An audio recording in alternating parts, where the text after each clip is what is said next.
This next lecture is on Jan Vermeer, and very little is known about Jan Vermeer, except for we know for certain that he lived in a town called Delft, which is in the Netherlands, also known as Holland. Art historians often refer to him as the Sphinx of Delft because of that legend that comes from Oedipus, in which there was this chimeric creature that was on the road that basically attacked people after they couldn't answer a riddle. And the riddle of the Sphinx is what walks on 4 legs in the morning, 2 legs in the afternoon, and 3 legs in the evening. And the answer to that is mankind, because man crawls when he's a baby. And then when he's an adult, he walks on 2 legs. And then when he is very old, sometimes he needs a cane, and that's 3 legs. But aside from that, Vermeer is one of these artists who also has a very small output of art. And there are a couple of reasons why he's very important. But let's take a look first at his biography. If you look him up in any encyclopedia, you'll find that they really don't know what to say about him. They kind of make up stuff in a way. It's some of it is fact, and we know where he kind of lived and where he was baptized. We also know that his family owned an inn and that he probably participated in the art dealing business, but we don't even know how he got trained. We know that he was part of the Delft Guild of St. Luke, and that he painted, but he only painted somewhere along the lines of 30 or 40 paintings his entire career. Now, for some of you, that may sound like a lot of work, but it's actually not. Usually, most artists produce something like 30 to 40 paintings a year. So if you were to compare him against the output, for instance, of Rembrandt, he really only put out maybe a 10th to a 50th of what Rembrandt produced in his life. And we also, as far as I know, I haven't come across any paper, any drawings by Vermeer, and we're going to discuss why that's probably the case too.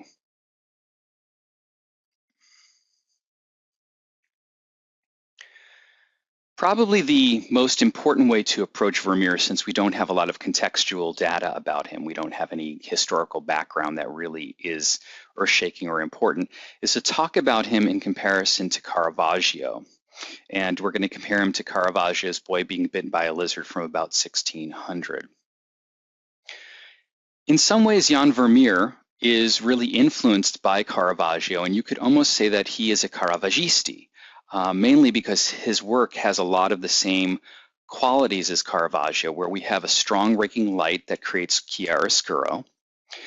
We have tenebrism, in which the back of this girl with the pearl earring sort of disappears and dissolves into the darkness, and there's a spotlit effect. We also have the fact that Vermeer is painting portraits of everyday people, and there are genre elements, and in fact, almost all of his paintings are mainly just genre scenes.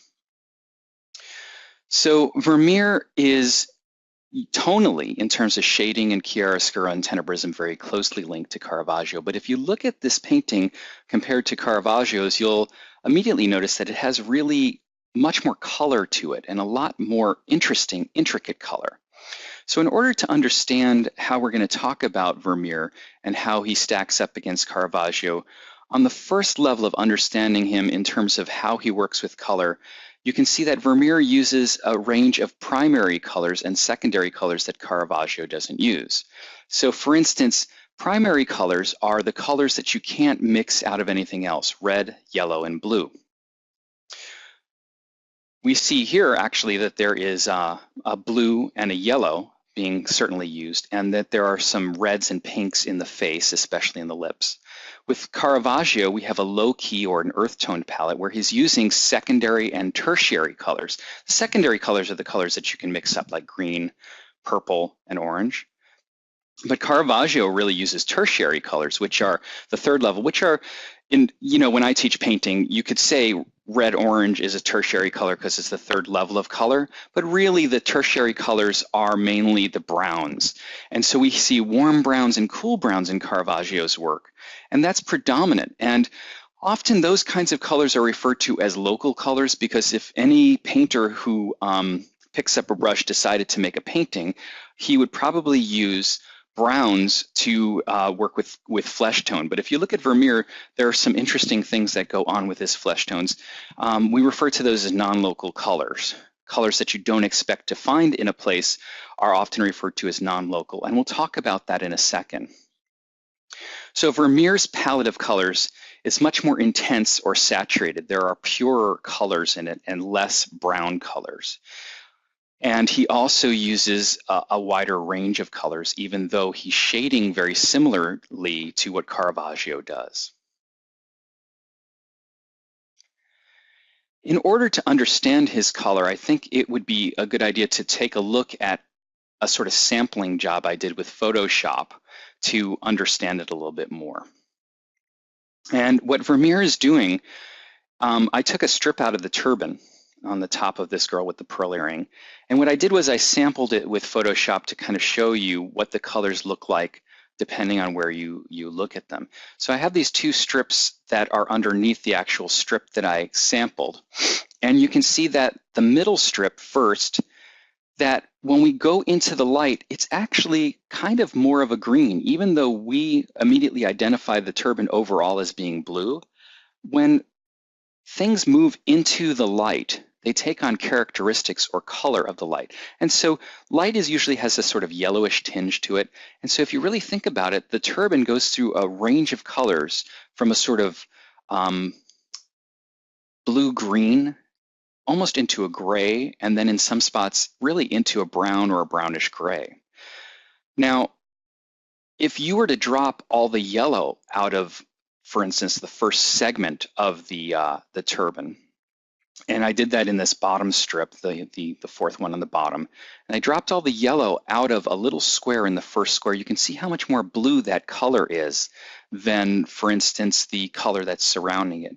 So what I'm trying to tell you is that the names of the color, even though something may be consistently considered blue by us overall, like can be that blue shirt, it changes colors or changes hue names, H-U-E, as it moves away from the light, and it takes on characteristics of whatever light is being splashed on it. So it actually kind of changes from a blue-green to a gray to a sort of brownish gray. And you can see that the same thing is kind of happening in other areas of this painting.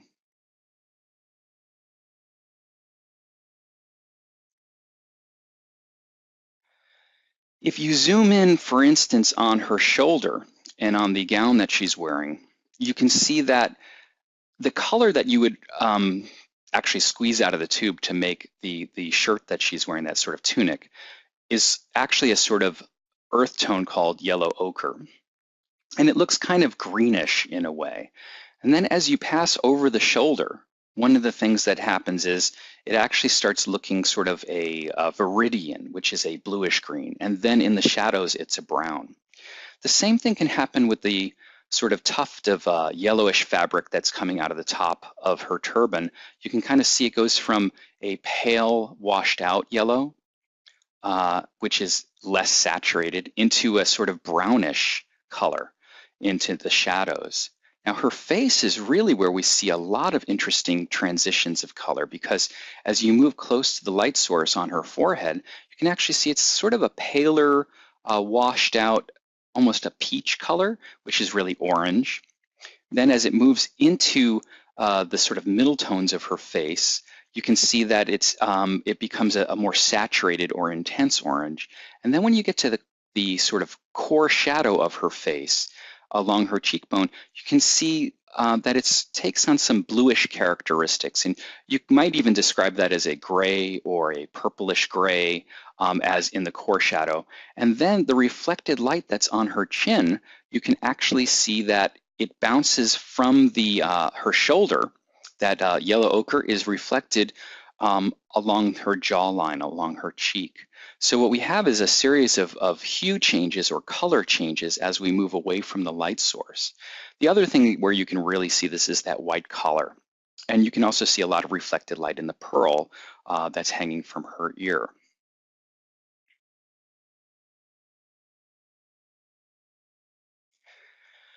A lot of stuff has been written about Vermeer's paintings, and probably some of the things that you're aware of are, there was a movie called Girl with the Pearl Earring. Um, and there was a novel called Girl with the Pearl Earring. And, um, in fact, I didn't really like the movie. I thought it was sort of long and boring. And surprisingly enough, even though the book takes longer to read, I really enjoyed the book because it really went into what the main character, who was the girl with the pearl earring, was thinking about, and her interrelationship, which is, although fictionalized, kind of interesting about how Vermeer talks about color and how Catholic versus Protestant society in the 1660s in Holland is discussed. I guess the operable term is enigma. Enigma is a mystery, and people have looked at this painting and tried to make up a lot of meanings behind it, the same way that they've looked at Mona Lisa and wondered who she was.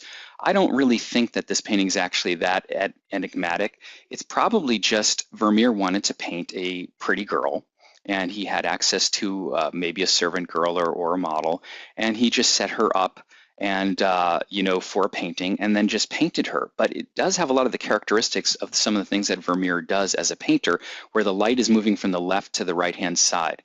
Now, something that it is a little bit different is the background is completely dark, and she sort of emerges out of that back dark background in a spotlit way, which I think adds to the mystery of what we're seeing.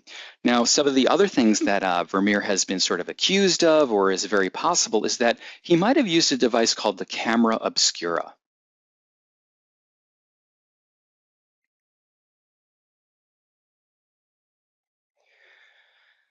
The camera obscura is a sort of, it's literally a camera. Camera means room and obscura means dark. And he probably used this device that's on the top, and especially the one in the top left. And if you go and you rent the movie Girl with the Pearl Earring, they actually show you how he might have worked with it. And there is an artist by the name of David Hockney who wrote a book basically that describes how he believes all the artists through the centuries used camera obscuras and didn't really write down why they used it, how they used it. And I think the book is called The Secret Knowledge. The book is a little tenuous in terms of its evidence, and it's possible to refute some of the ideas, but it is very possible, and I'll explain why Vermeer used it. If you have ever drawn or painted, you'll probably notice that it's much easier to draw from a flat surface from a photograph because it's already been reduced from 3 dimensions to 2 dimensions, so you can actually understand how it should work on a canvas a little bit more. I think that what Vermeer probably used was this device on the left-hand side. And what he probably did was he had it in his studio and he would refer back to it to see how things looked as they were projected onto, actually it's probably frosted glass was what he was looking at through the camera. And so it was a way of flattening out the image and looking at it in a different way than he might have done with just using 2 eyes. And also, one of the things that actually confuses artists a little bit is that they have 2 eyes and they have binocular vision, because your 2 eyes allow you to see for depth, because you have 2 slightly different points of view and allows you to sort of triangulate with your eyes. Well, if you shut 1 eye, it's actually sometimes easier to draw something because it sort of flattens it out and it doesn't have to go through as much translation in your brain. That's probably some of the reasons why we think Vermeer used this camera obscura. I don't think he used it as it is in the bottom picture. I don't think he actually used it to project onto the canvas. And if he did, he might have used a grid and transfer method before he started painting, but the X-rays don't bear that out. This painting called the Lacemaker probably has the most evidence for me of how Vermeer used the camera obscura.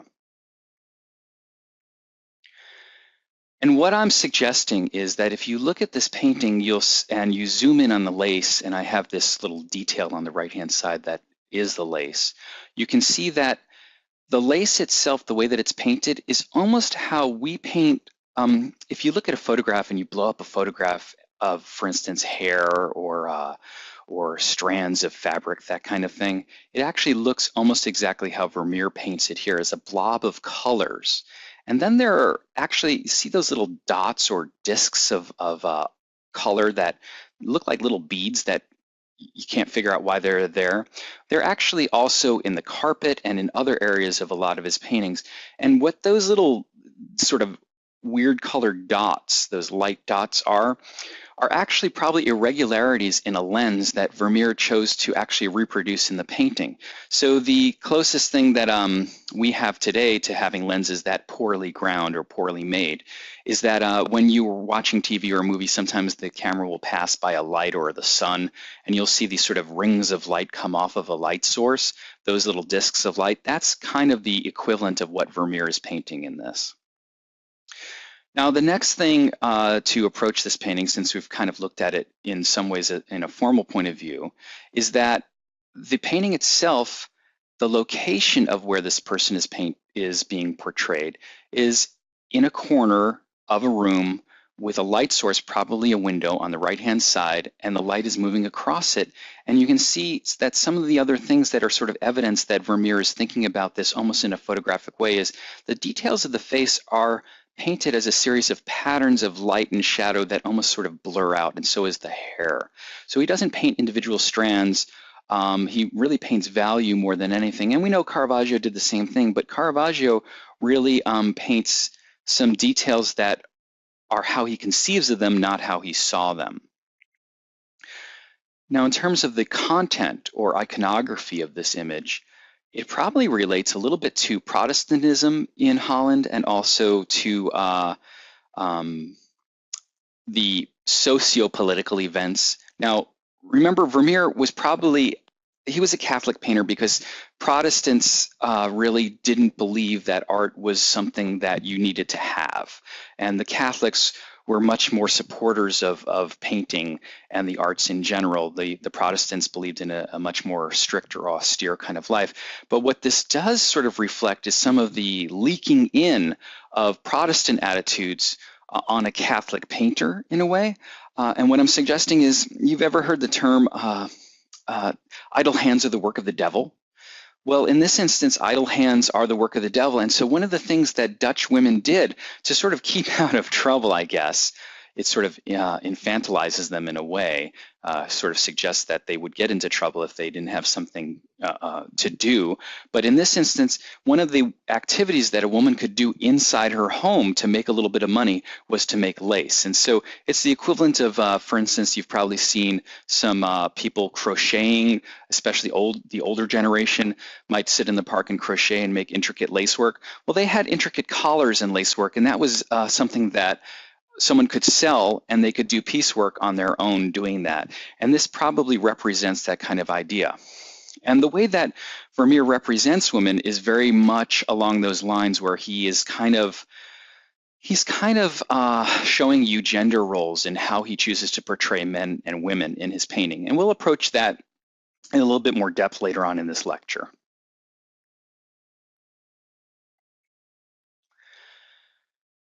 So in terms of that sort of gender-specific kind of attitude that we're talking about, a lot of paintings that Vermeer does of females very often shows them either reading letters or writing letters. And something that you could relate this to is, for instance, the film and the novel Dangerous Liaisons. The original novel Dangerous Liaisons by Choderlos de la Clos, excuse my botching of French pronunciations, please, is actually a novel that's written as a facsimile of a series of letters that are being written back and forth. And actually a postman actually wrote that book, Dangerous Liaisons. And letter writing really becomes very popular in the mid-1600s, and probably because there was a rise in literacy due to the printing press that was invented around the 1450s. And we have a rise in literacy even among females. And one of the things that females could do to sort of leave the house without actually leaving it was to correspond with friends and with other people from other places. And remember that the Dutch actually had an intense shipping company, so they could have even written letters to far away. Now, the other thing that this kind of shows you, these two sort of reading and letter writing scenes, and the one on the left is this maid bringing a letter in, and you could just imagine a whole story around that, is that Vermeer tends to reuse the same kinds of clothing and the same objects because he probably painted using the same kinds of props. And This painting shows you some of the luxury items that would have been available to him as someone who was from a slightly higher class of people in terms of his wealth. He came from a slightly more wealthy background. And we can see the Persian carpet in the image on the right-hand side, which is a sort of prestige item, which would have been an import item, especially with the trading companies going along the silk routes and bringing stuff back. The other thing that this painting probably represents is that Vermeer is kind of showing you a genre scene in which he is depicting it's almost like you're peeping Tom. If you look at that curtain on the right-hand side, it sort of puts you on the outside and you're sort of peeking in.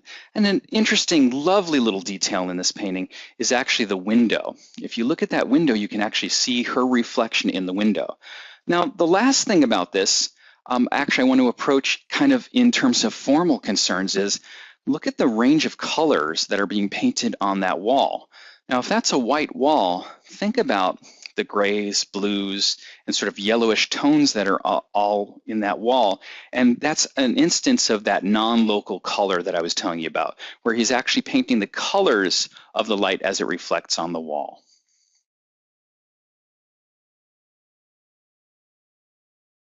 Now, the last thing about Vermeer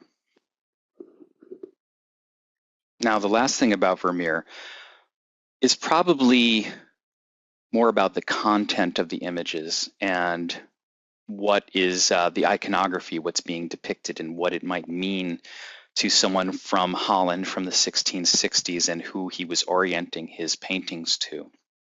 In this instance, what we're doing is something that I learned about when I was in graduate school. This was a kind of popular subject for people to write about and to study, was the difference in how gender influences who is being depicted. And so on the left-hand side, we have a depiction of females. On the right-hand side, we have a depiction of males. And the depiction of males and females sort of in some ways the interpretation of the Arnolfini wedding portrait, that the guy is next to the window and he is the one who goes outside of the house, is and the female stays home and has babies and that kind of thing, at least according to Erwin Panofsky, and we know that he might be wrong about this, but I think it's reasonable to sort of use that or extrapolate from that in these two paintings. On the left-hand side, we have females who are writing letters, who are corresponding, and their places in the home, and the way that they communicate outside the home is by letter writing, and it's sort of by remote control. Even though the scene on the right-hand side, the geographer, is an interior scene, what I'd like to suggest is, as we look at this scene, we notice that this guy is actually charting a journey or a map, and that a lot of depictions of males often are a little bit more powerful or potent in terms of how they're depicted by Vermeer. What he's actually kind of saying about them is that they are people who live in the outside world, and that they're always looking out, and that they travel, and that they are in charge of trade and that kind of thing. And in some ways, both of these paintings represent, we can see the map on the back wall of the geographer and the globe and the Persian carpet that's draped across the table. And we see some items in Lady with her maidservant holding the letter, a fur collar, which is obviously an import kind of item, crystal, things like that. These are all things that the Dutch would have imported into their cities and into their country, and probably depicts also in some ways overall the power economically of Dutch trading and the import and export business that Holland participated in.